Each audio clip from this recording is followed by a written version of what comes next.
Then shall we do it?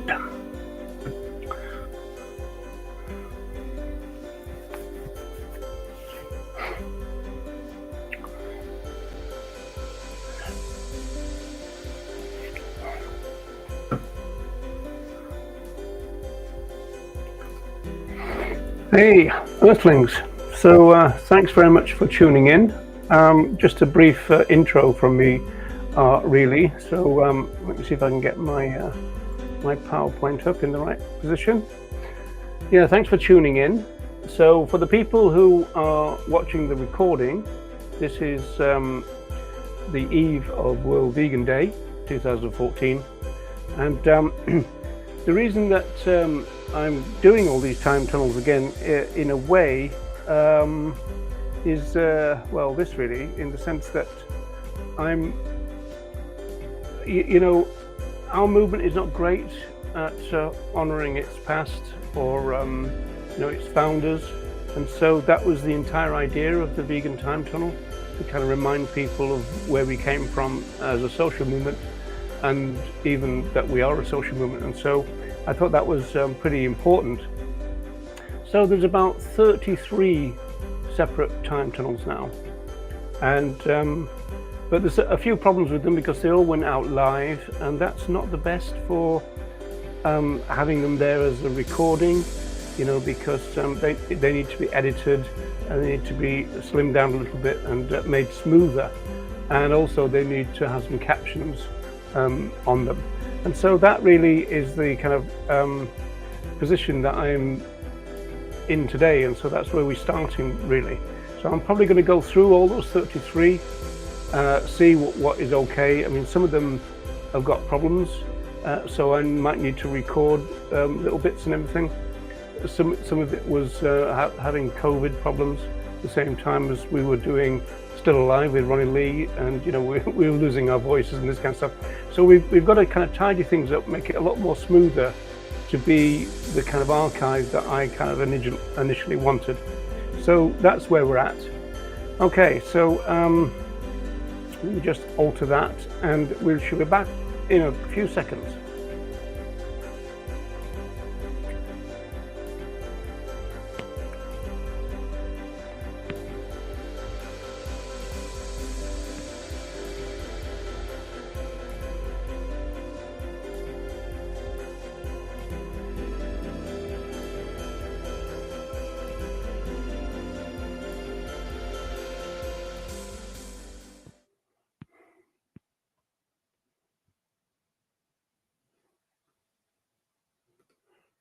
Welcome along then, as I said, to the Vegan Time Tunnel.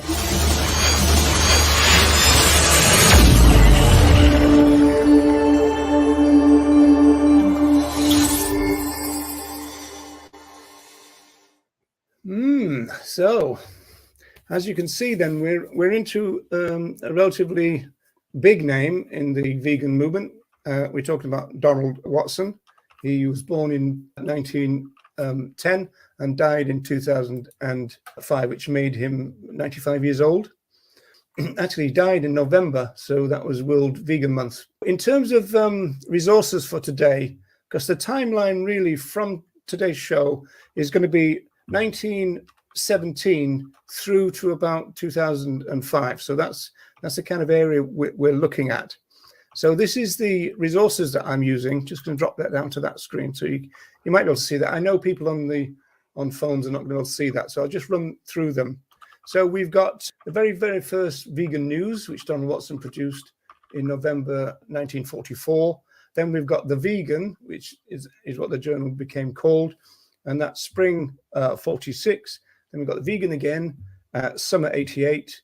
Then we've got The Vegan again, which was autumn 94. You can find all these if you go to a site called Issue, which is ISSUU. You can find the entire archive of all the Vegan Society journals. Then there's also something from the Vegan Society, which is called Ripened by Human Determination, 70 Years of the Vegan Society, which was written by the historian Samantha Calvert. So that was 2014. And then we have the Wiley-Blackwell Encyclopedia of Social and Political Movements. Then we've got something by Earthling Ed, which was called A Message for All Vegans. I'm not quite sure when that was written. And then we've got Boycott Veganism. The authors were unknown, but it was believed to be Wayne Chong from DXE. And then finally, we've got the Donald Watson Archive, and that's some sociologists working to produce that. And that's Kate Stewart, Matthew Cole, and Iris Crane. One oddity, I think, from that archive is this, just to start us off. This is a handwritten, by Donald Watson, a handwritten thing called The Lifestyle of Donald Watson. So this is really interesting to go through this. Number 1 and 2 are no surprise. It says, number 1, no meat or fish. Number 2, no dairy products or eggs. Number 3, no alcohol, tobacco, or other drugs. Number 4 is no medicine or vitamin pills or cosmetics. So that's interesting in the sense that, you know, quite a lot of the early vegan pioneers didn't supplement in the way that we're all supposed to nowadays. Number 5 is adequate sleep, which is a good idea. I wish I could get it sometimes. Number 6 is adequate exercise. Number 7 is some food taken raw every day. Number 8 is all food organic, which possibly might have been controversial in those days because of the bone meal and all that kind of stuff, and the blood meal and all that. And number 9, weight to be normal, whatever that means. Number 10 is interesting, avoid crowds. So Donald Watson didn't like crowds. Number 11 is DIY religion. We'll come on to what they thought about organized religion a little later. Number 12, free from monetary debt was an important value for Donald Watson, which is really interesting. Number 13, no unprovoked, I think it's unprovoked aggression. That's the hardest bit to read. Number 14, only raw sugar used. And number 15, this is really interesting because Donald Watson was a Yorkshire person, the same as me. He says this is the last one, no cold baths or sunbathing. I always think that's really funny because in Yorkshire, you probably don't get much chance to sunbathe, and you probably would be a bit of a masochist to have a cold bath in Yorkshire, I would think. Yeah, Michael says avoiding crowds rings true to me. Yeah, actually, I don't like crowds, funny enough. It's something that I tend to avoid as well. Also from the Donald Watson archive is a little statement by Watson, or it's a letter written in 1995. He kind of gets this wrong in a way because he says, I doubt if many people will be interested in the details of my life. He starts to talk about what we can see as vegan values. This is really interesting. Unless, of course, veganism is seen to have cracked the code that has beaten everyone else, to show for the first time how humanity can live healthily and at peace in this hostile world. This maybe sometime ahead, that was 1995. But it's really interesting in the sense that we're going to come back to this theme because it becomes a very big theme within Donald Watson's life. Okay, so he was born on the 2nd of September 1910 in Mexborough in South Yorkshire. He was a son of a school headmaster, so I suppose that makes him middle class, I guess. As I said, he died in November 2005. So as a child, the young Donald Watson would holiday with his grandmother and also her son. She had a farm. Donald described these holidays as heavenly. He was delighted because he found himself as a young kid surrounded by lots of interesting other animals.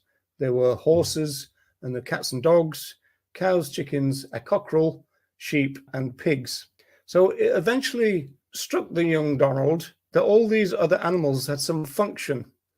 And you might have heard me before talk about the way that humans tend to orient towards other animals in functional terms.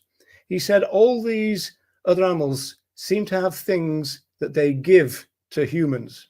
He said quote, "I realized they all gave something." He said, "I could never understand what the pigs did. All the other animals gave something, but I couldn't for the life of me see what the pigs gave. And they were such friendly creatures, always glad to see me and grateful for almost anything that was thrown to them in the sty." That was the first little kind of puzzle in Watson's mind. What did the pigs give?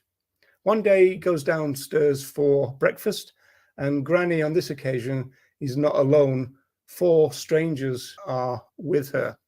And he writes this: "It wasn't long before the business of killing one of the pigs began. No attempt was made to keep me away from the scene.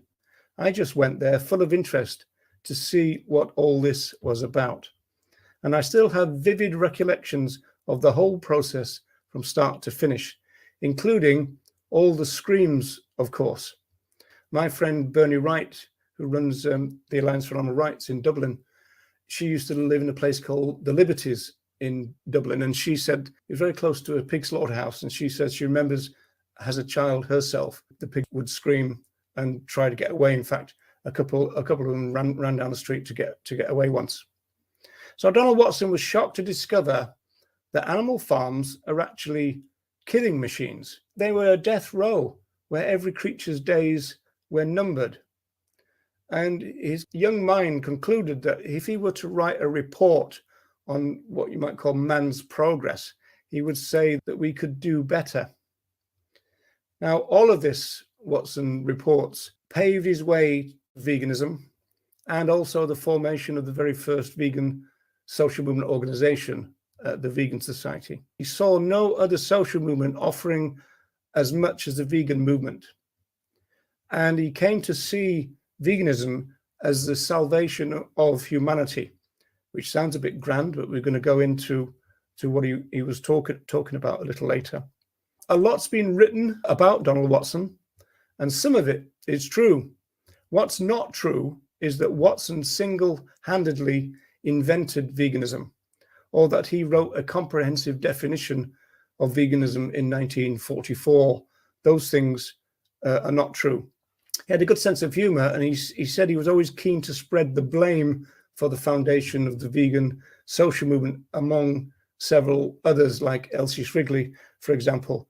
But he did also say this. He said, "I hesitate to single out anyone, but I would say Leslie Cross and Arthur Ling must be put in the records as being 2 outstanding, faithful contributors to our cause."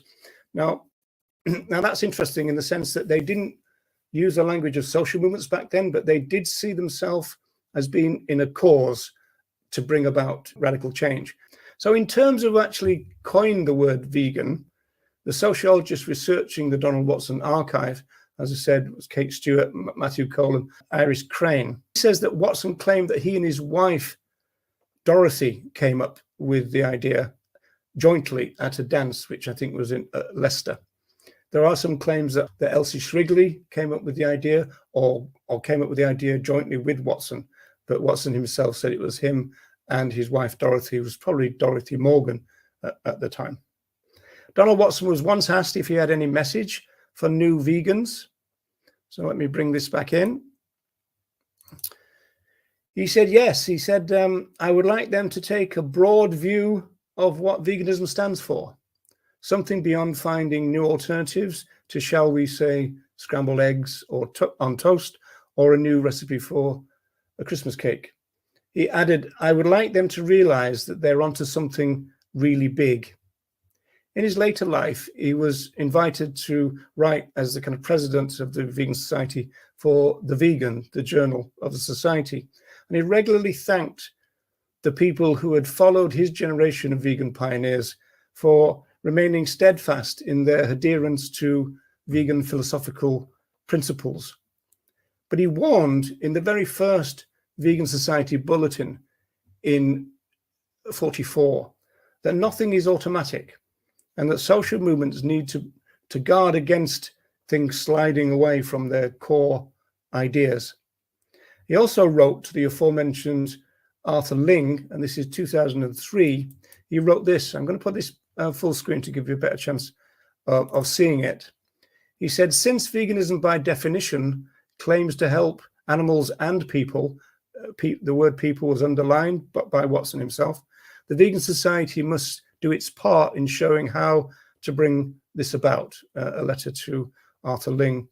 Now let's just drop back a little while, because something other than being confronted with the realities of animal farming when he was a kid was to have a profound effect on the young Donald Watson.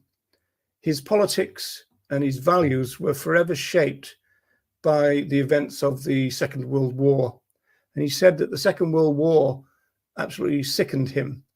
He said it was a terrible, terrible thing to have gone through.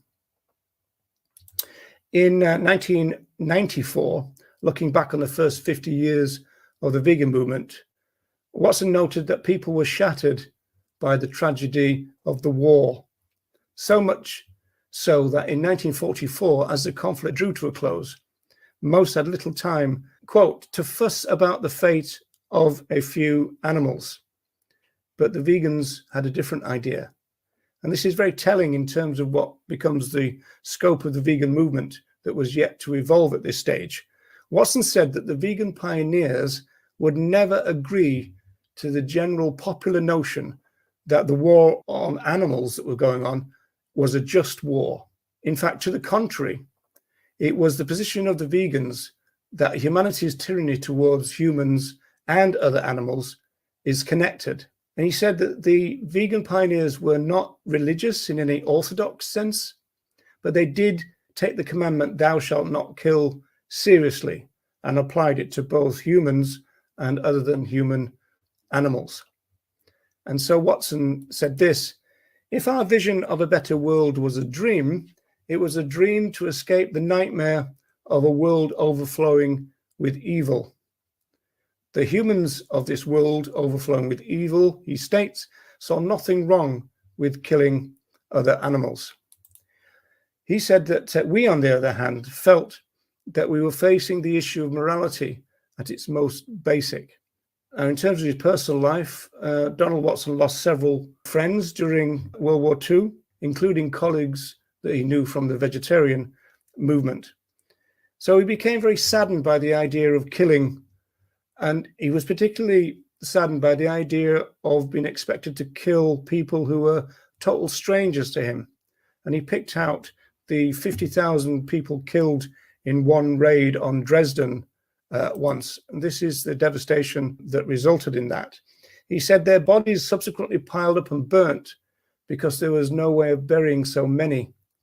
So Watson saw that there was no choice but for him to become a conscientious objector, a CO. And in fact, 2 or 3 other pioneers of the vegan movement also refused to fight. He said this, he said, it was a terrible dilemma for anybody with high principles to see thousands, millions of people killed, because the whole idea was so absurd that humanity should still, at this late stage in its evolution, be trying to solve its problems by this evil method.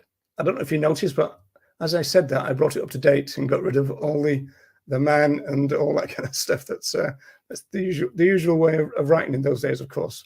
So by now, Donald Watson, during the war, is a night school teacher on reduced pay for being a conscientious objector. They had reduced rations, they had reduced pay, but he's also a member of the auxiliary fire service. So they would fight fires, but they wouldn't fight against other human beings, and they wouldn't kill other animals either. He does report that there was a real possibility that his own death was close in 1940, because he believed that at least some of the German air raids that destroyed large parts of Coventry, the city of Coventry, and that's a picture of that devastation. It's really thing. I'll just put it a little bit bigger on your screen. He thinks that the bombs were actually meant for Leicester, which was also, and still is obviously, in the Midlands in England, and that's where he was living at the time. It used to be the case that in the war, they used to have blackouts. And what they did in the Peak District, which is a moor area of the north of England, not far from the Midlands, they would set up lights to make it look like cities from the air. Obviously, the German bombers to bomb that rather than the real cities, of course. And of course, from a vegan point of view, we would think about all the other animals who would be killed on the moors, of course. Now, Watson mentioned in one of the quotes that I've already talked about, humanity's evolution. Now, this idea became really central to what the movement talked about in the very early years. The pioneers appeared to see the values embedded within veganism as challenging the barbarity that had created both war and also exploitation. And so they said that veganism should be seen as part of the moral evolution of humanity. And Watson stated that he liked to think that the vegan movement is the greatest movement that ever was.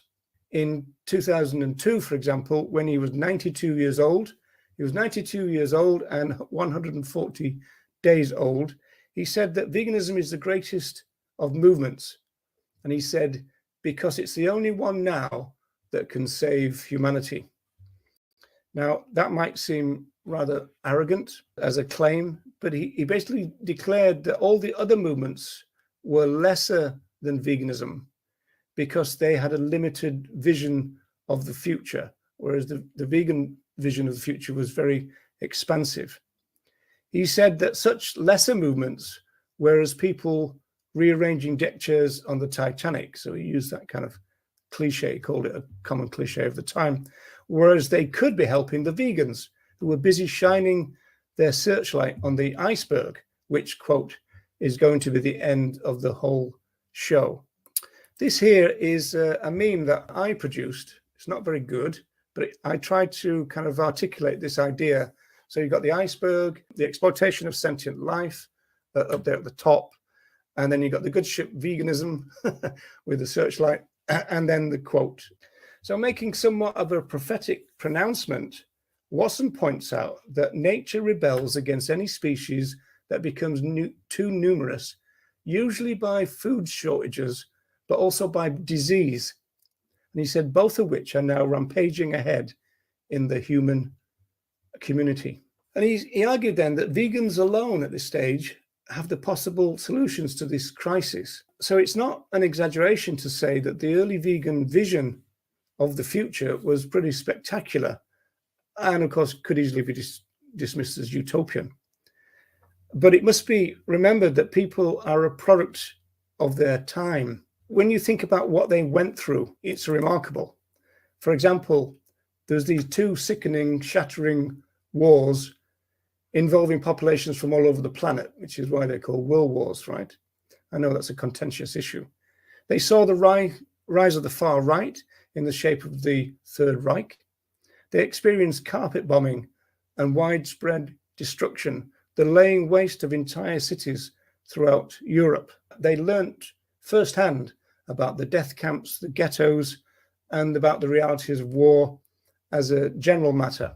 For a generation like ours who probably learnt about this through history books or films even, and now social media, internet, that kind of stuff, that's one thing. But to actually lived it like they did and to discover it firsthand, I mean, the shock of finding out about concentration camps and what was going on, you know, it's hard for us to really appreciate what they felt, I suppose.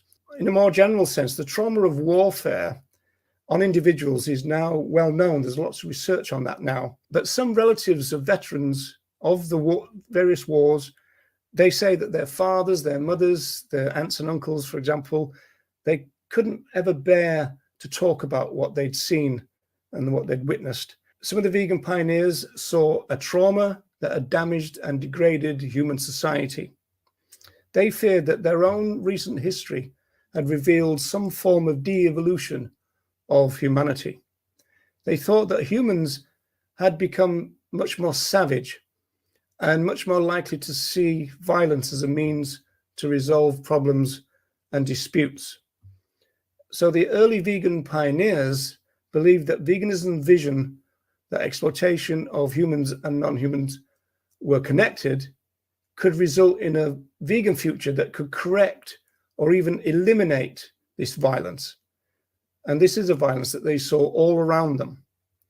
And Watson said, we don't know the spiritual advancements that long-term veganism, I mean, not over years or even decades, but over generations, would have on human life. It would certainly be a different civilization, and the first one in the whole of our history that would truly deserve the title of being a civilization, full stop. Finally, just to bring us much more up to date, there are relatively recent calls within the vegan movement that suggest that veganism is not enough, and even that veganism itself is a rather passive posture. For example, in recent years, you've had prominent social media activists suggesting that vegans will simply stand by and watch humans attack other animals. And there's also an infamous manifesto entitled Boycott Veganism by DXE, and that concludes this, that if we want to stand up for animals, then we should stop calling ourselves vegan, stop asking others to go vegan, and even stop using the words vegan. Now, I regard this as a pretty simplistic notion, and it appears to go out of their way to misrepresent the meaning of what veganism is. And it certainly ignores the views of the pioneers of our movement. They're dismissed and distorted in centres such as this, which again is from that manifesto. When we examine how the Go Vegan message frames the animal rights debate, we see how we are playing into our opponent's hands. The concept of veganism necessarily focuses on the human who chooses a particular lifestyle. That lifestyle may be informed by ethical principles, no doubt, but the framing has been set. The debate is about human choices and interests rather than animal rights and brutality. Now, I tend to reject this manifesto because it doesn't take into account the views of the people who started the vegan movement. And they said that not only did they set out to analyze the brutality that they had lived through, they also wanted to do something about it, this problem of humanity. Now, sociologists and social theorists, and you've heard me say this before, I'm sure, say that social movements are claims makers in civil society. Social movements typically make claims about the problems that they say they have identified. And Donald Watson famously suggested in 1944 that people need to be ripened up to new ideas, such as veganism. And he said he fully understands that change doesn't just happen. Social actors have to make it happen. In the very first edition of the Vegan News, Watson told his readers that there is an obvious danger of leaving the fulfillment of our ideals to prosperity, for prosperity may not have our ideals. Evolution can be retrogressive as well as progressive. Indeed, there seems always to be a strong gravitation the wrong way, unless existing standards are guarded and new visions honored. For this reason, we have formed our group. And on this occasion, as you can see, I've put all the emphasis in there. But I think this gives the lie to the idea that veganism is passive. As I said, they see themselves as part of a cause, doing stuff to bring about change. So I don't see there's anything passive about that. Indeed, in his 2014 chapter entitled The Greatest Cause on Earth, the historical formation of veganism as an ethical practice, sociologist Matthew Cole identifies the aims of the vegan movement as radically transformative and emancipatory. He says the vegan ethos means the aim and object combines compassionate non-exploitation of other animals with an emancipated vegan self and a more compassionate human society. Vegan ethics from the beginning was directed towards these interconnected goals of transforming human beings and transforming human society, with both flowing from the foundational reconfiguration of human, non-human animal relations. And Cole goes on to say, the breathtaking scope of the transformative vision of the vegan pioneers may inspire a recentering of vegan ethics in the practice of and advocacy of all those who oppose exploitation in its myriad and pernicious forms. So Cole talks about exploitation not restricted to other animals only, just as the pioneers of the movement did. Donald Watson himself said that the movement opposed the exploitation of all sentient life. And he wrote that in 1945, a year after the movement was begun. Cole pointed out that from 1948 to 1951, the front strapline of the Vegan Society's magazine, the Vegan stated that its aim was to advocating living without exploitation. So I just want to finish with a couple of more quotes from Watson. The vegan believes that if we were to be true emancipators of animals, we must renounce absolutely our traditional and conceited attitude that we have the right to use them to serve our needs. We must supply these needs by other means. And then this is one that I made an entirely separate meme from. If the vegan ideal of non-exploitation were generally adopted, it would be the greatest peaceful revolution ever known, abolishing vast industries and establishing new ones in the better interests of men and other animals alike. The vegan considers the abolition of the slaughterhouse as a reform of first importance in the reconstruction of human society.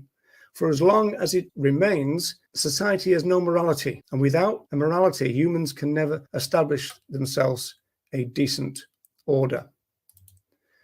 And I'm not going to read all this out, just the bottom bit, which is veganism is a powerful word describing a powerful reform.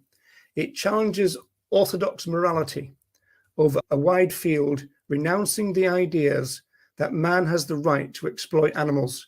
And in doing it, it sets new horizons in the evolutionary trend towards emancipation. So that was the 1960s. And then finally, we've got this, my greatest achievement, question mark.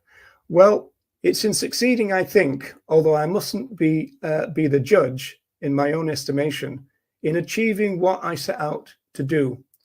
One can hardly rise higher in one's opinion of one's life in general than to feel that I was instrumental in starting a great new movement which could even not only change the course of things for humanity and the rest of creation, but alter man's expectation of surviving for much longer on this planet.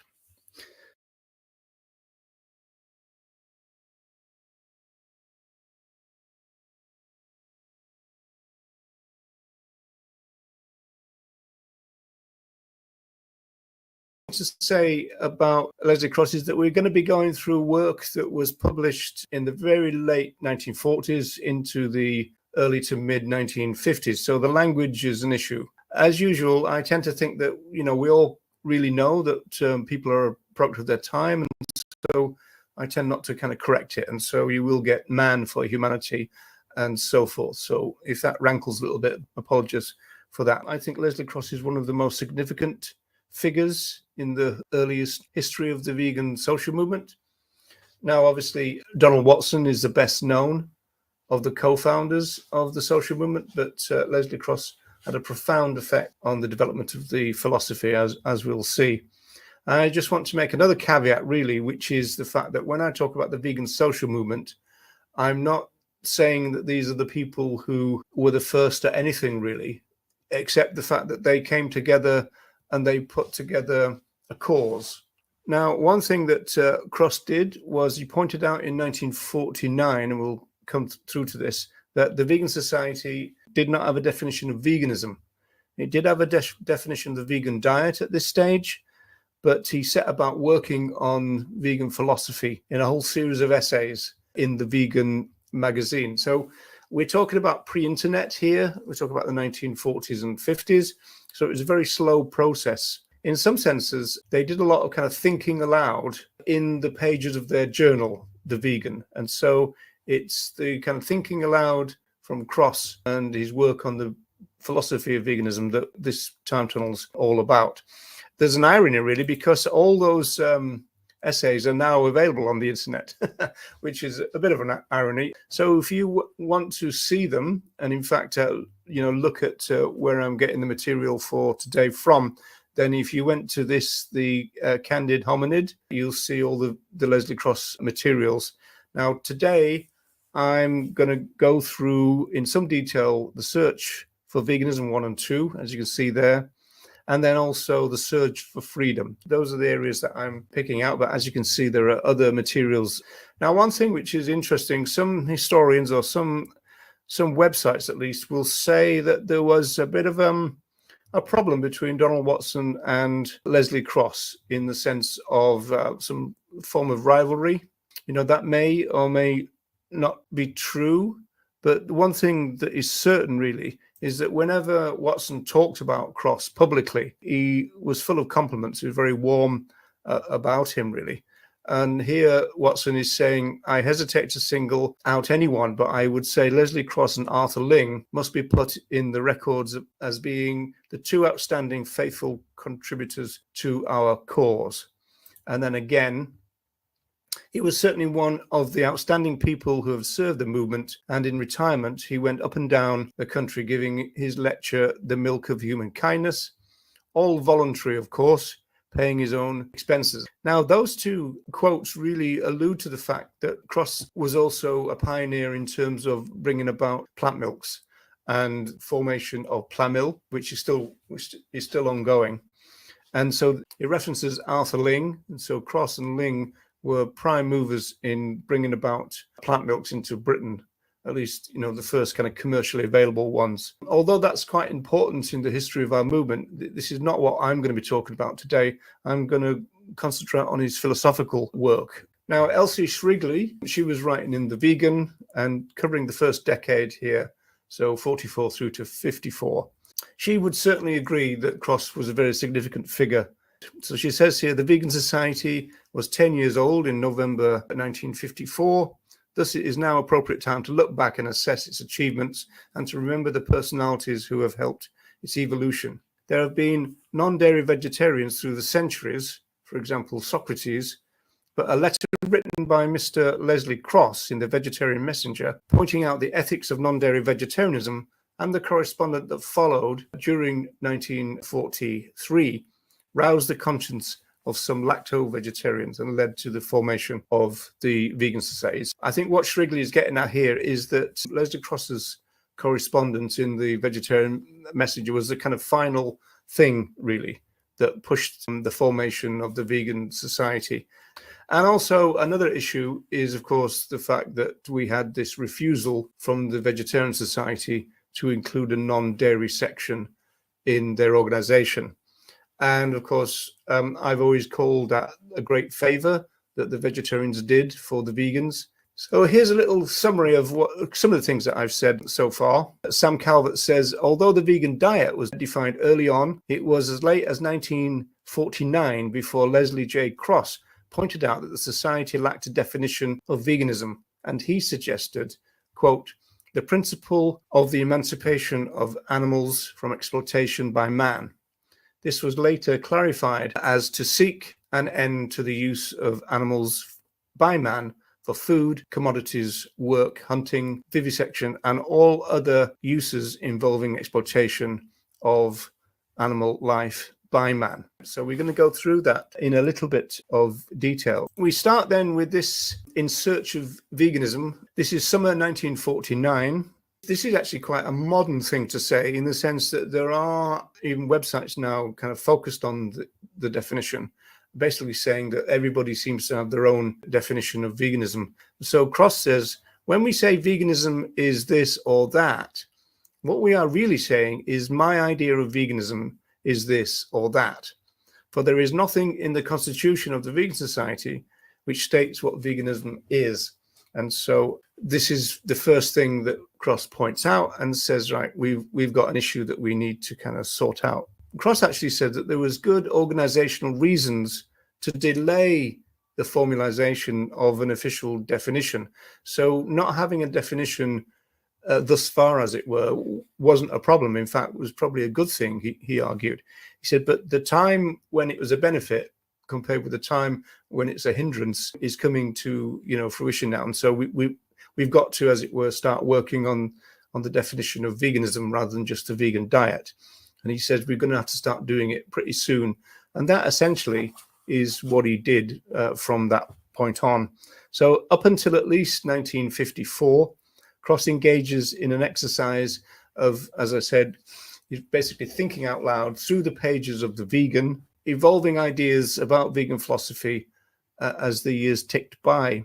Now, this is an interesting one. This essentially is almost like Cross providing a literature review of what's been done up to that date. So this is kind of definitional work that has been done up to 1949. But he said that there hasn't been a great deal of it, but there was some. And he said it even in the editorial of the very first Vegan News, before it was called The Vegan, stated, "We can see quite plainly that our present civilization is built upon the exploitation of animals, just as past civilizations were built on the exploitation of slaves." I think it's worth pointing out, just for modern times, really, in terms of the language here, it's quite interesting in the sense that they talked about exploitation. And I know we've got exploitation of and cruelty to in the now official definition, but they didn't really go for that very much in those days. Kate J. Billy Thompson, who runs the Retreat Sanctuary, tells a lovely story about a chance encounter with Arthur Ling, who he met on a flight when they both realized each other were asking for soya milk. Right? Oh, that's interesting. In fact, I've got a time tunnel about Arthur Ling, but it's not published yet, I don't think. The interesting thing about that point, though, is the fact that one of the first things that they did as Plamil was to provide those little ditty little cartons that you got on planes with, like, the peel top. There's that famous village in Wales, Llanfair PG. It's that really long one which finishes go, go, go. I'm not even going to attempt to try and say the name, but there's like a visitor center there, and there used to be some Plamil little cartons of milks, which were a kind of hangover from those kind of days. But yeah, that's one of the first things they did. They actually started to look at things for airlines, which I suppose was quite a modern thing to do. Cross says that this first statement from Watson was an early hint that non-dairy vegetarianism was destined to be more than just part of the general philosophy of a new movement. And so by the time we get to the third issue, which is May 1945, states that veganism was the practice of living upon fruits, nuts, vegetables, grains, and other wholesome non-animal foods.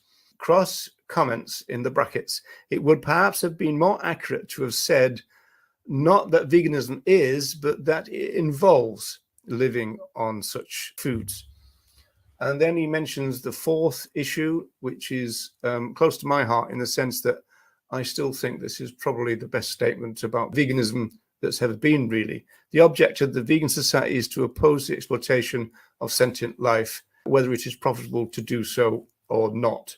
Cross again comments, this is a considerable widening of the original non-dairy motivation.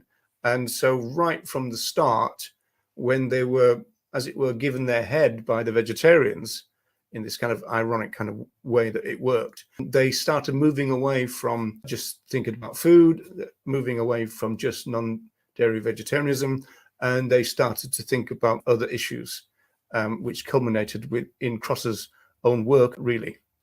So this is essentially him going through the work and the thoughts of Donald Watson before Cross takes on the work of evolving and describing vegan philosophy. Cross also notes that even when in March 1947, the Vegan Society was formed in a constitutional sense. So even though that meant that they were starting to become more official in terms of being an organization and a social movement organization, there was still no vegan definition that had emerged at that time. So we're talking about 47, but still no sign of a vegan definition. And he says, essentially, up until then, the people in the Vegan Society were merely attempting to make their vegetarianism logical, which is an interesting phrase. Clearly, they needed a new definition.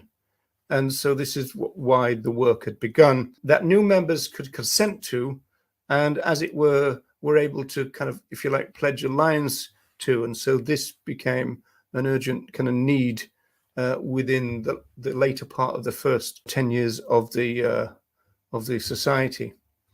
Cross believed that the definition needed to be in the form of a principle from which practices logically devolve. Now, this is quite an important point, and we'll see this in detail in the next few minutes. What veganism should not be seen as is it's not in the form of a set of practices. That's not what veganism is. It's a principle. He said that they had embarked on a voyage of discovery to find the principle that is veganism. So this is how Cross starts the second part of this essay. So this is In Search of Veganism 2. So this is autumn now of 49. And he says, this is an attempt to discover the principle whose label is veganism, and to suggest a tentative form of words which, as a short definition, closely describes it. Now, that becomes quite important in this story, but we'll leave that for now, but the short definition. It should be held in mind that the views expressed are of the writers. So Cross was saying, this is me talking, as it were, and this is not official Vegan Society stuff, as it were. So talking about the process the movement had gone through to date, Cross said that there had been an early tendency to get at the roots of the relationship between man, humanity, and the other animals, but to deal with a cause rather than almost uncountable symptoms. He said there is no evidence that veganism was fundamentally concerned with anything other than the man plus animal relationship. And the end section, this is Cross's emphasis. I've kind of picked out concerned with anything other than. So this might suggest, as some people have suggested it is true and kind of hope for, that Cross is a kind of animals only theorist. The key wording here is fundamentally concerned. And in the very next sentence, he says that that relationship is veganism's paramount, but not only concern. Cross suggests that existing literature from Watson reinforces that view that just expressed. And he says this, for example, he cites an address on veganism by Watson in 1947. He said, this contains phrases such as the right approach to the problem of animal emancipation, to be the true emancipators of animals. The vegan renounces the superstition that continuing human existence depends on the exploitation of these creatures. And the time has come for us boldly to renounce the idea that we have the right to exploit animals. At the end of the paragraph, Cross writes this: the thread that runs through the literature on this point is a conviction that for the sake of both man and his fellow creatures, the animals must one day be freed from his exploitation. So this becomes a major theme for Cross and some of the early pioneers.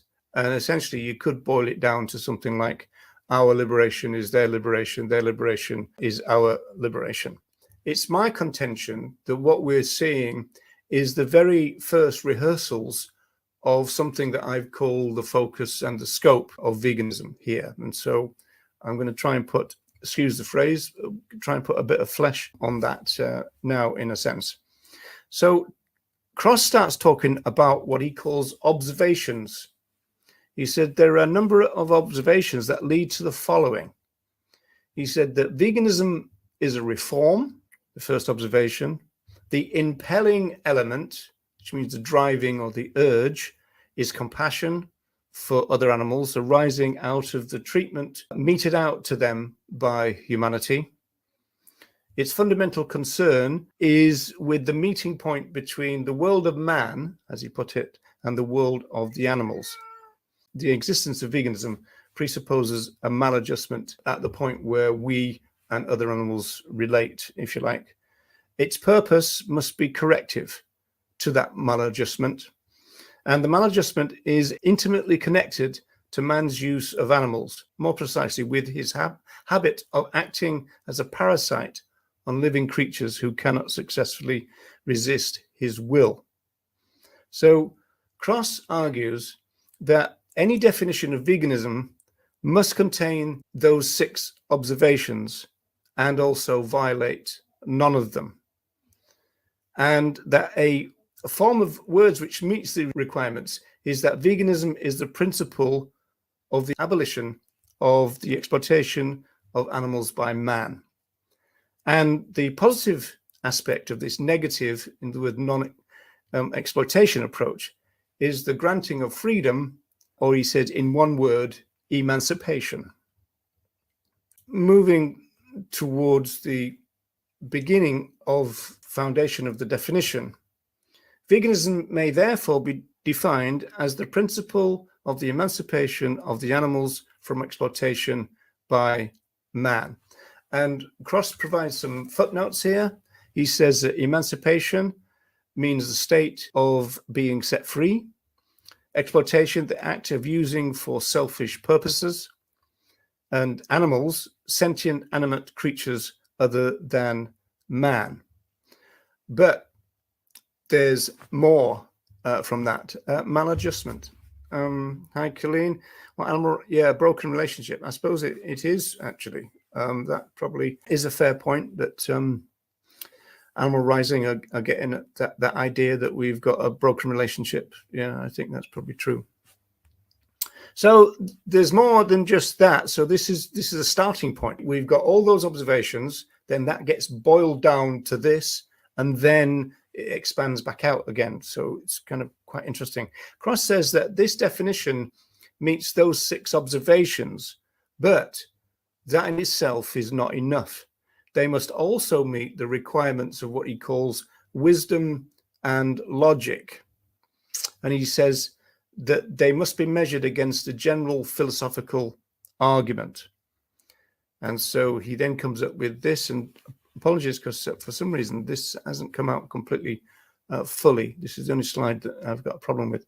He said the broad demand which wisdom makes upon a man is that he shall free himself of the chains which bind him to his less noble desires and inhibit his ascent to higher standpoints, wider visions, and consequent happiness. There are a number of tests by which his efforts to free himself may be judged, and one of the most stringent is his conduct towards those over whom he has power. So this is not really unique to Cross. You know, it's him putting this in a vegan context.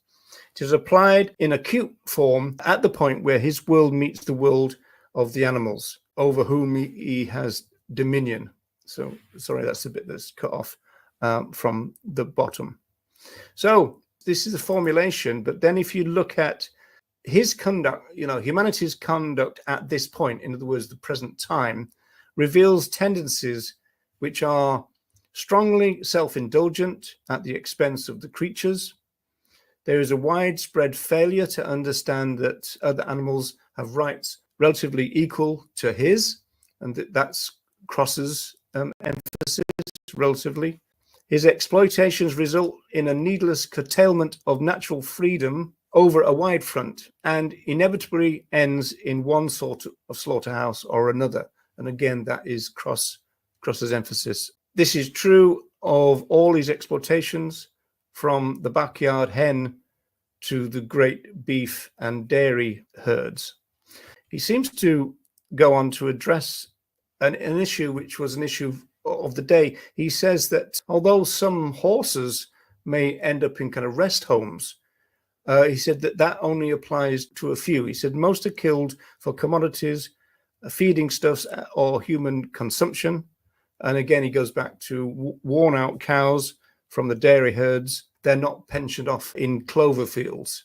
And so he just makes that kind of point, which was obviously addressing some issue that was a burning issue of the day.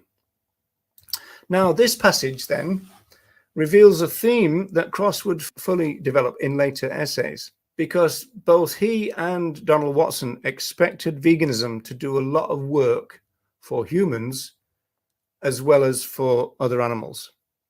Watson went on to declare that veganism was the only movement that was capable of saving humanity. And Cross's work was replete with lines such as, quote, because he would free himself from many of his demands made by his lower nature, the benefit of veganism to man himself would be incalculable. So if you look at Cross's work, then that kind of phraseology is used all the time. This really is the beginning of Leslie Cross's thoughts about the moral evolution of humanity. And they would start to argue that human beings, and this is probably the result of two global conflicts in short order, have kind of hit a new low, which historically I think is arguable, but that's where they was. And they thought that we need to evolve morally to get ourselves out of some kind of, moral trough, if you like. That was summed up quite nicely in the Kathleen Janaway time tunnel, where she was saying, can we do it? Or, are we capable of doing it? And so they were all on that kind of same theme, really. They needed to see the moral evolution of humanity. And so he writes, because emancipation would, one and the same moment, release the animals from bondage and man from being their parasite, because of putting it into effect, man would free himself from some of the chains which bind him to his less noble desires. It fulfills the demands of wisdom as well as logic. And so he's saying now we're getting a situation where it's kind of all coming together. We've, as it were, got a real focus. And then we've also got the aspects of the scope which point towards, wider things. Okay, so finally, on this rather detailed rundown of those two first essays, there's also another three further striking indications, as he calls them, that this is so. In other words, that this fulfills the demands of wisdom as well as logic. The first two, he says, emerge from a broad view of the general trend of human evolution. A movement to emancipate animals may be seen to be following naturally and historically upon the movement to emancipate human slaves, which is also what Watson said. It thus possesses the aesthetic and significant attribute of evolutionary continuity. Second, it is far from being outside the bounds of probability. It's likely, in other words, that a wrong turning has been taken by humanity. Somewhere in is evolution. That wrong turning was the enslavement, the so-called domestication, or what Niebuhr calls the domestication of other animals. And he says this is a proposition abundantly argued by American writer Henry Bailey Stevens. There is a reference to that in the essay if you want to check it. Thirdly, emancipation goes straight to the cancer at the heart of the existing man-animal relationship, and as Colleen is saying, the broken relationship that Animal Rising talk about, and would remove at one stroke the single cause from which all the sorry symptoms arise. There's quite a lot, even right into the 1960s, of claims which are very much like this, the kind of sorry state of the world, and that what we need is veganism, and that almost in terms of its kind of cultural promise would be a really kind of good thing to happen, even beyond people like Watson and Cross, people like Sanderson, for example, right into the 1960s, these kind of phrases were used. So this is at the end of this process, 1954, so it deserves some attention for that. The first sentence is very significant, going back to what was said before about this short definition. He said, this is an attempt to state in simple terms what veganism is and why and how it came into existence, and to suggest what it could mean for mankind. Now, it's interesting this, because if you think in terms of what I call the focus and scope, usually what they do is they talk about the focus first, and then they talk about the scope. In this essay, which is the last one of this little series, he talks about the scope first. And in some senses, I mean, I'm not calling it a brave thing to do, but he's certainly not afraid to go for the scope first. And then, of course, he then starts talking about the focus. It didn't really matter where they began in terms of focus and scope. Plain speaking is always best on a subject like this. John, excellent. I am pleased to see you here. So John Cross, for people who don't know, and certainly people who might be watching the recording, is Leslie Cross's son. Has been vegan for 80 years. So welcome along, John. You're more than welcome And so Leslie Cross goes on to say the word veganism is a symbol that stands for a major change, a new mutation comparable to the freeing of the serfs and the freeing of the slaves. So again, that kind of rehearsal of those kind of points that that was said by Watson in 44 and repeated by a lot of people right up until the 60s, really. And then its official definition, the doctrine that man should live without exploiting animals, is accurate, precise, and comprehensive, but not always fully understood. And he goes, this is not surprising. I take this to mean that even though they took all those kind of observations and they boiled it all down to this very short definition, which ended up being 9 or 10 words, he's basically saying that, you know, that's just the beginning of our adventures into veganism. The definition itself can only be seen as, you know, an entry point into understanding veganism. It's certainly not the be end and end all. So he says, this is not surprising, as it might seem, for rarely have 9 short words enshrined a reform so massive, the achievement of which would bring a new world and new men to inhabit it. So again, all those kind of themes coming together, but basically trying to suggest really that even though they've condensed it down, in a sense, you need then to expand it back out again to kind of gain a full understanding of veganism. Okay, so here's a few more thoughts from this essay, The Surge of Freedom. As I said, it's in Candid Hominid if you want to read the entire thing. I think what I'm going to do for this is I'm going to put it on full screen so you can probably see it a little bit better. Why do we believe we should live without exploiting animals? To put the question in another form, why was such a doctrine formulated? The final, if not the immediate answer, is a revealing one, for it demonstrates the truth of the claim that veganism is not a mere side shoot in human evolution, but a central extending growth of considerable significance. So as you can see, the claims here are very wide-ranging and fairly profound. Veganism owes its birth to the fact that at its deepest point within us, we believe impregnably in freedom, particularly perhaps those who were born and bred in these traditionally freedom-loving islands. So I think we could probably forgive him for a little bit of jingoism there, but we can maybe bracket that out a little bit in the 21st century. Freedom to live our own lives in our way, according to our own inward light, is fundamental to our view of life itself. It is in the light of this concept that we find the true significance of the vegan reform.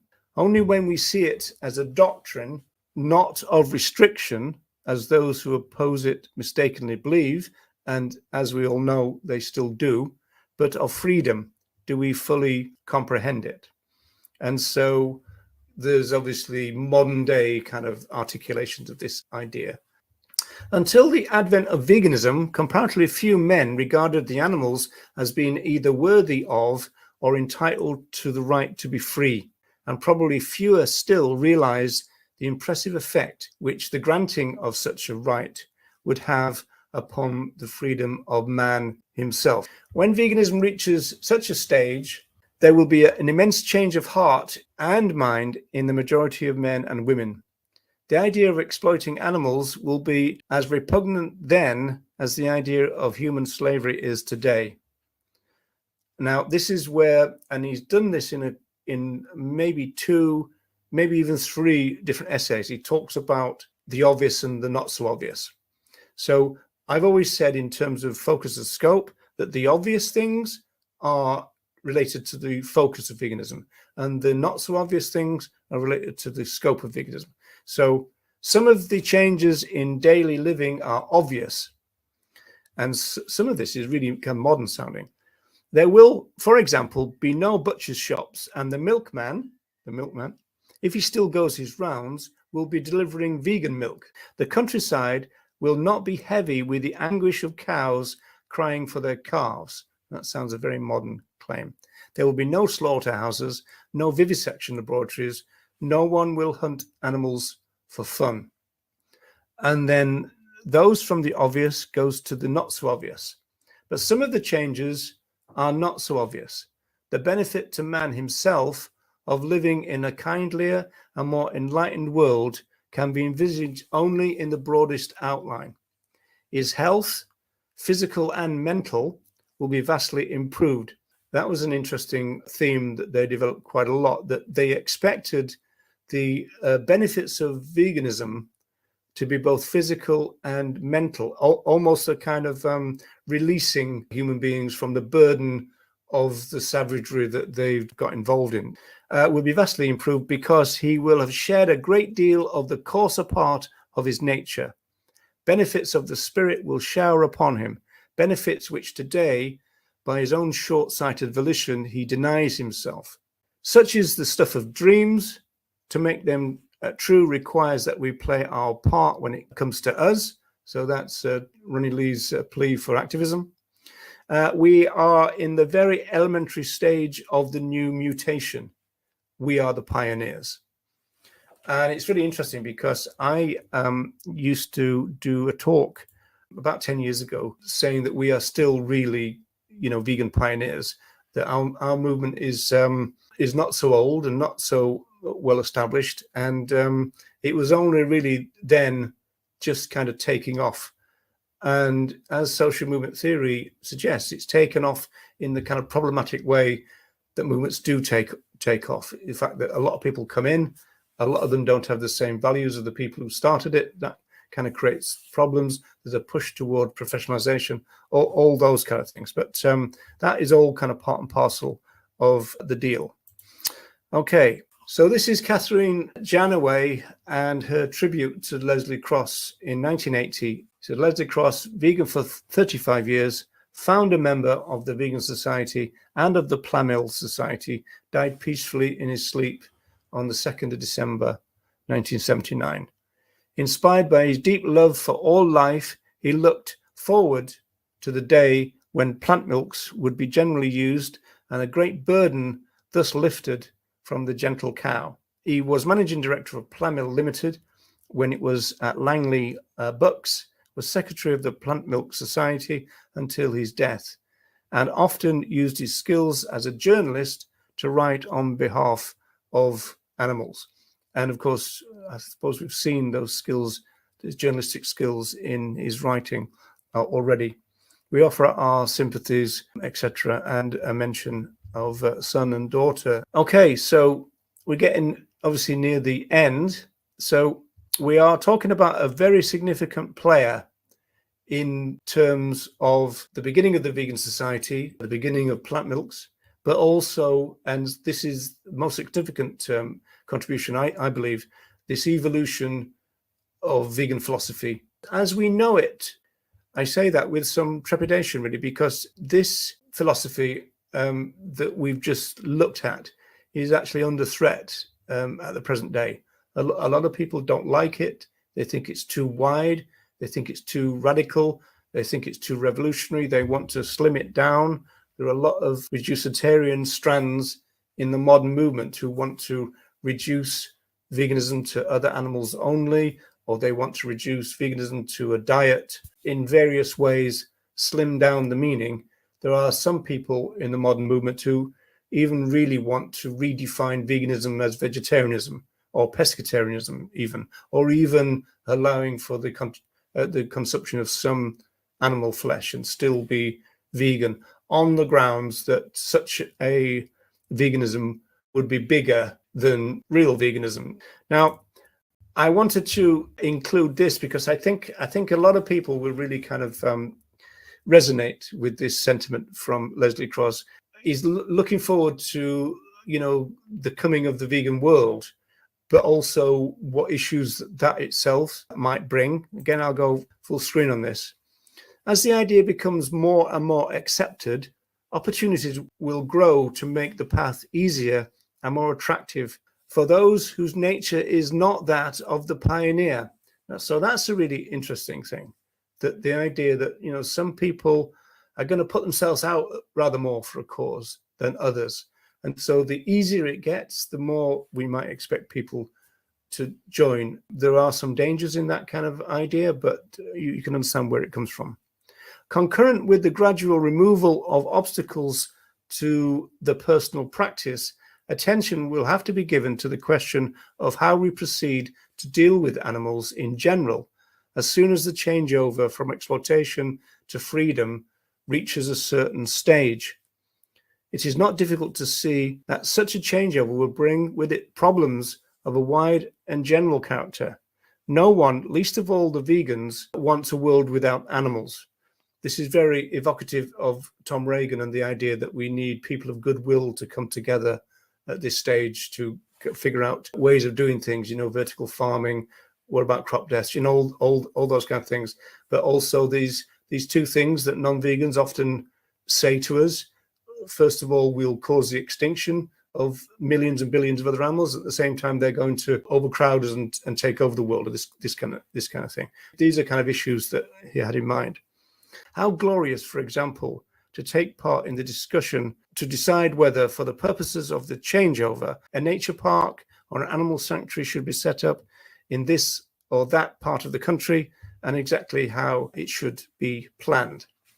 And finally, then, this is Nicole L. Cross, no relation, and Luis Torres. I think it's a Spanish document, but if you go to it, if you put in those three names, you'll get it. And there's one of those things where you can click and it translates it into English should you need it. And so this is, they finished their article in which actually they do interview John. So that's quite interesting. So Leslie J. Cross no doubt guided the concept of veganism as a matter of rights after it began to be described as a set of practices. This set of practices had to be critiqued and replaced with a principle.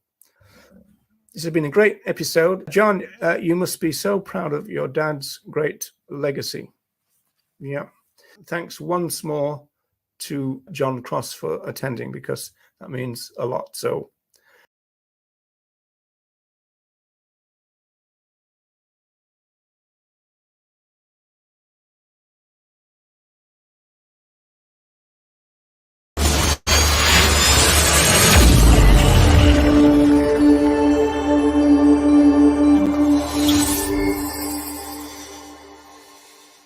okay, Arthur Ling then. Quite a lot of resources for this one. First off, I'm using The Vegan, the magazine from spring 2005, a Vegan Views article from 1986, the Vegan Forum, Plamil, the website itself, including here you see Adrian Ling, Arthur's son, described as the vegan Willy Wonka, which seems to be a title that Adrian is quite happy with, and plays up to. So that's pretty interesting.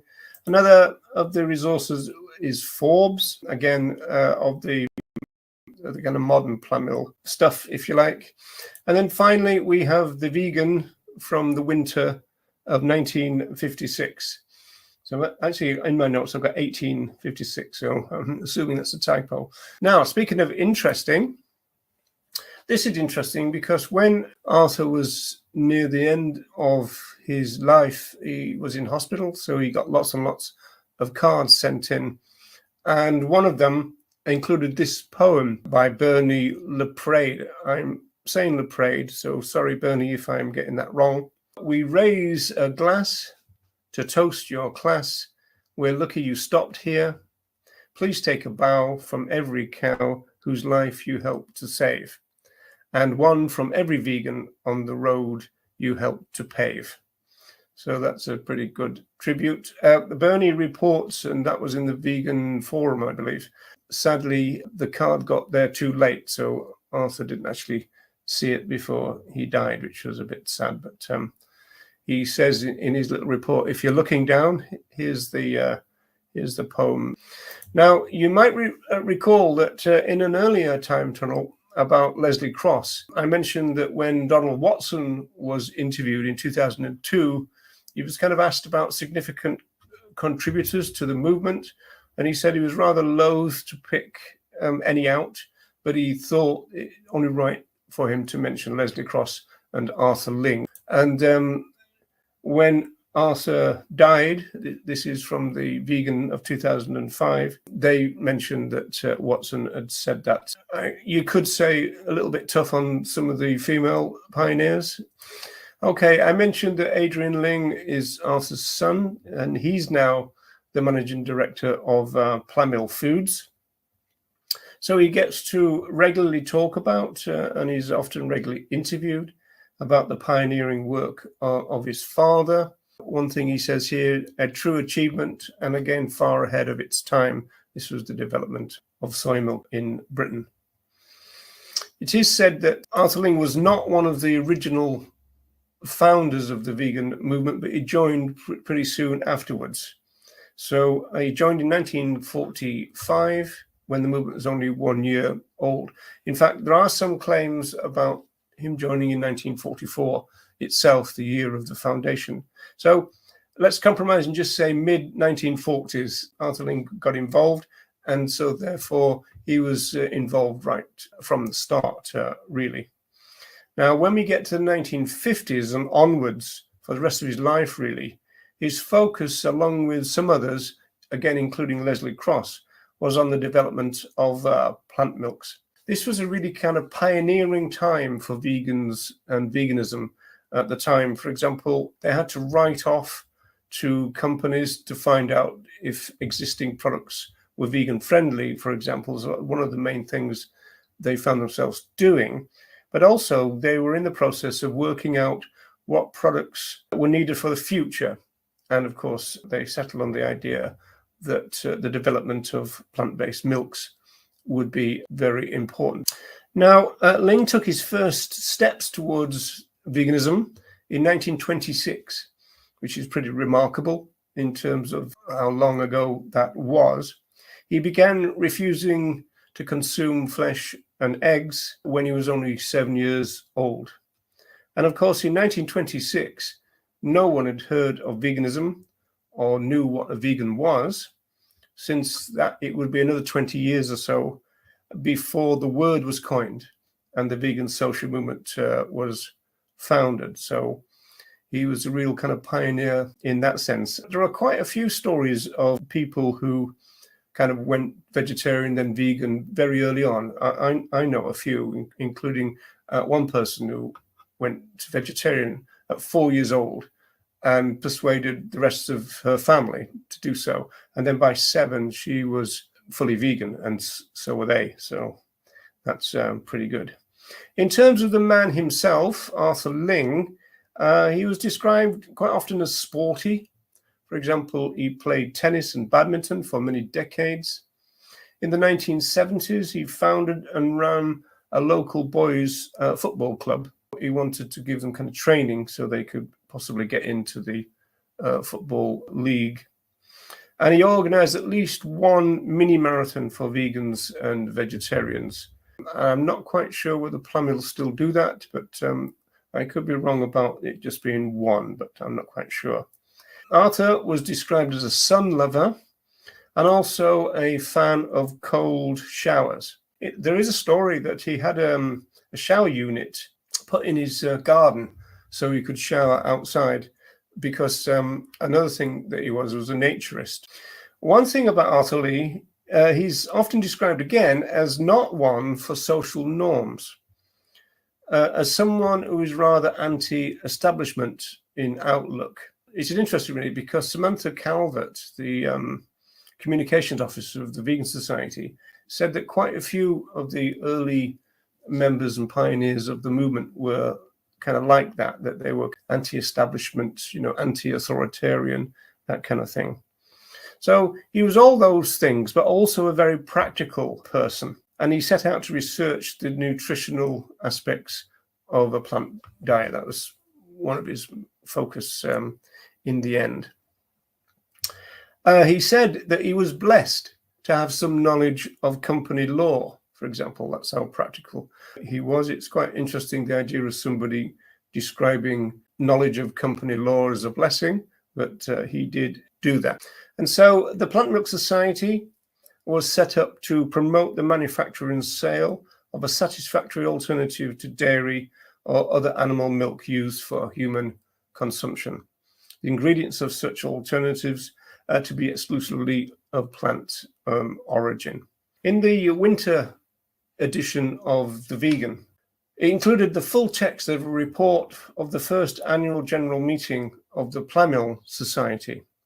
Arthur Ling was the chairperson in this AGM, and Leslie Cross was the secretary. It was reported that the Society achieved some important media coverage, including in the pages of the London Evening News of 1954. The heading being, "Now Your Milk May Come from a Plant." I just want to point out at this point that this clipping here is copyright Plamil, the company, so thank you for allowing that, and in fact that one in as well, going back, and also thanks to Tim Barford of Vegfest UK. So there are earlier versions of this time tunnel in written form. I'll talk about that a little later, and so that's where these materials came from. So after reports in what was called the foreign press, inquiries from around the world were received about the adventure into plant milks. Cross notes that they received 2 tins of non-dairy milk from a Californian company. And the Vegan wryly commented that these tins, quote, conforms to American standards of nutrition and hygiene. So apologies for any people tuning in from the United States. There's a little bit of British snobbery there in that comment from within the Vegan. So it was another 9 years really before Plamil was launched in Britain. They got themselves organized, and it was the first commercially available plant milk. At one point, the company developed some pretty novel ideas. One I remember is that they supplied Plamil mini pots to airlines. So Plamil now produces a wide range of plant milks, chocolate spreads, a host of vegan chocolate bars, egg-free mayo, etc., etc. So I'm just going to switch for a couple of minutes just to, this is the website, Plamil. These are the chocolate bars available. As you can see, plentiful supply. In fact, it even says load more. So let's do that. If you're a chocolate lover, it seems that they've got you covered, Plamil there. And then down the bottom here, I think, is lots of other products, as you can see. Then there's a little bit of company history, which is where I've got some of the resources from for today. So, as said then, Arthur Ling was well versed in company law and used his expertise to aid both Plamil, the company, and the Vegan Society and Social Movement Organization. Plamil began production in a rented factory in Iver, a place called Iver, which is in Buckinghamshire. And Ling said that they knew that they would have to move. It would be necessary at some point because they were aware that a property developer would buy out the entire site that they were on eventually, and so they knew at some point they would have to move. Luckily, this forced change of premises didn't occur until 1972, and by then there was a group of 16 vegans that were set up to financially support the move, and that was to a new factory in Folkestone. And that's below London, for people who don't know the geography, below London on the south coast of England. Now, Leslie Cross, who had been the only employee of the business at the time, he retired, and Arthur Ling replaced him. And it was at that point that the name Plamil was formally adopted. In terms of what Arthur Ling's expertise provided for the Vegan Society, and in terms of his long association with them as their honorary patron and also president, his concern was to put the organization on a stable footing. For example, by buying premises for the organization itself. You may recall in my Kathleen Janaway time tunnel that I mentioned that the Vegan Society was often located in the houses of their officers and officials, and that was for many years. And of course, that's not really an ideal situation for a national social movement organization. So this move, this development, and the development of the society's trademark is believed to have placed the organization on a secure footing into the future in terms of its longevity and its finances, etc. So we could say, as always, that 21st century vegans have pioneers like Arthur Ling to thank for their foresight in these kind of matters. As a side note, this is interesting, there's a little known provision in the Vegan Society's Articles of Association, and Arthur Ling was a big fan of this. So in something called Objects, which is section 4B of the Articles of Association, it reads this: to relieve elderly vegans who are in need. So I'm a vegan of 44 years and also in my 60s, so I think I'll be knocking on their door fairly soon. So thanks, Arthur, for that. Makes you wonder whether anybody knows about that provision and whether it's still honoured, really, doesn't it? Because I've not heard of them setting up a home for elderly vegans. I do believe there is a vegan and vegetarian rest home somewhere in Wales, but whether that's part of this, I don't know. Okay, so as Bernie Laprade's poem suggests, and again, apologies if I pronounce your name wrong, Bernie. Arthur Ling helped a great many vegans over the years, not only through his long years with the Vegan Society in Plymouth, of course, but also on a personal level too. He was especially helpful to new vegans taking their first step along the way, or their first part of their vegan journey, as some people say, and I know some people dislike that idea. For example, Arthur Ling was the inspiration behind the first ever Vegan Buddies initiative, which was an important landmark itself in vegan history. Vegan Buddies was launched by the late Neil Lee, and there is a time tunnel special about Neil Lee, which features Ronnie Lee. Neil Lee was the editor of an activist magazine called Art News in the 1990s, and also the co-founder of Vegan Buddies was Mary Brady. So when Mary was 4 or 5 months pregnant, she became a vegan, and she was feeling a little nervous about the pregnancy, and she wanted some dietary advice. So she enterprisingly phoned the number which was on the back of a Plamil carton, and she found herself, much to her surprise, put through to Arthur Ling himself. And she says this, and this was part of her tribute to him after he died, said, he talked to me for ages on the phone, answering my questions, reassuring me, and being a vegan buddy. 2 days later, there arrived in the post his booklet on raising vegan kids and pages of handwritten notes and recipes. So I continued vegan and a healthy vegan, and my son was born 8 pounds 12 ounces and is now a lifelong vegan, 9 years old, 29 kilograms and 4'5", perfectly healthy. Interestingly, Mary would eventually meet Arthur face to face at a vegan festival, which had begun by then. Arthur recognized Mary's voice from the phone call that they had had years earlier. And soon Mary's son, the object of their issue, I suppose, bombed past them, as she put it, with another child. Apparently Arthur smiled and said, he never did get rickets, did he?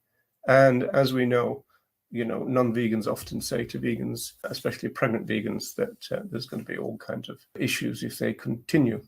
In the year of Arthur Ling's death, the London Vegan Festival of 2005 was dedicated to his memory and also to his work, as was the spring 2005 edition of the Vegan magazine, which you can still find online by looking it up in a website called Issue, ISSUU, Issue. The Arthur Ling Memorial Award, set up and run by Plamil Foods, is granted each year to an individual or group for their outstanding contribution to the cause of veganism. Arthur Ling's legacy certainly lives on, not least through the work of his son.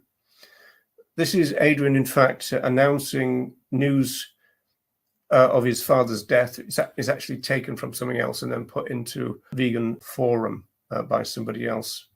Adrian had written that his dad was anti-war, egalitarian, a supporter of the common man, he said, an outdoors person. So I kind of cleaned it up in in terms of what's PC nowadays.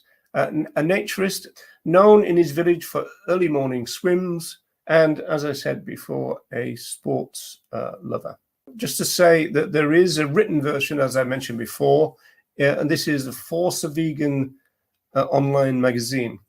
There's also another written version if you go to VegFest UK, their website, and if you look on the tabs, you'll see one which says, what is it? Something about not forgetting your history. I can't quite remember the Force of Vegan one is best. And then finally, there's just a publicity shot here. Again, this is copyright Plamil, and also veganchocolate.co.uk, which is a website associated with Plamil.